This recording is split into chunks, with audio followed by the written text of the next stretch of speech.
Imagine this being put in front of your house. When you think of a utility box, you might picture one of those green metal transformers. I'm definitely frustrated by the whole process. But for Nina Ghatan, this SDG&E-labeled power vault is what comes to mind. Yeah, I would say it definitely looks like an eyesore and unkept. It wasn't always here. This is what her yard looked like earlier this year. And it's a really cute little property. You take a lot of pride in it. Yeah, we sure do. We did a lot of work. We renovated the kitchen while we were living here, painted the outside, put up a new fence, and just have really loved it here.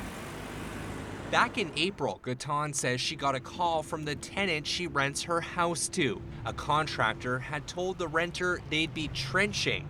Soon after, the tenants had sent us an email and they're like, hey, it's actually more than just trenching. The entire area in front of her North Park home taped off as crews dug and put that SDG&E-labeled power box underground. The mess spilling over from the easement into her yard. And so we were noticeably upset, confused, wondering what was going on.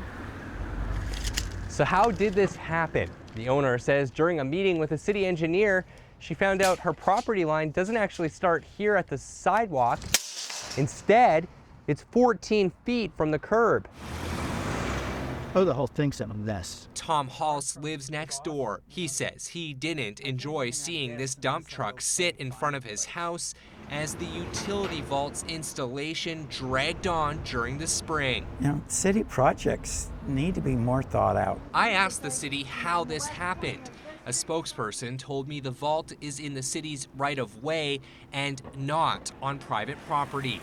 The city added many owners aren't aware the edge of their yard is not the property line and says it's generally set back from the curb 10 to 20 feet. SDG&E told us while the vault is located in the public right-of-way, it understands Ghatan's frustrations.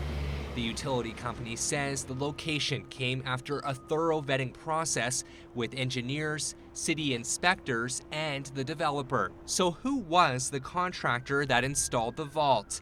Turns out they were working for a new development across the street. I was told to come and meet with a representative from the developer here, and it's like, how am I even going to get in? Who do I meet with? Because it's locked. Exactly, yeah. I went to the apartment complex to try to get answers. The development manager told me he wasn't authorized to do an interview. Back outside Ghatan's home, the resident wonders if the vault could be moved. The city says she could ask SDG&E to do that, but it has no say in the matter. So for now, it seems it won't be going anywhere. But the front of her home is starting to look a little better. 2 days after we started asking questions, a crew came by to add soil.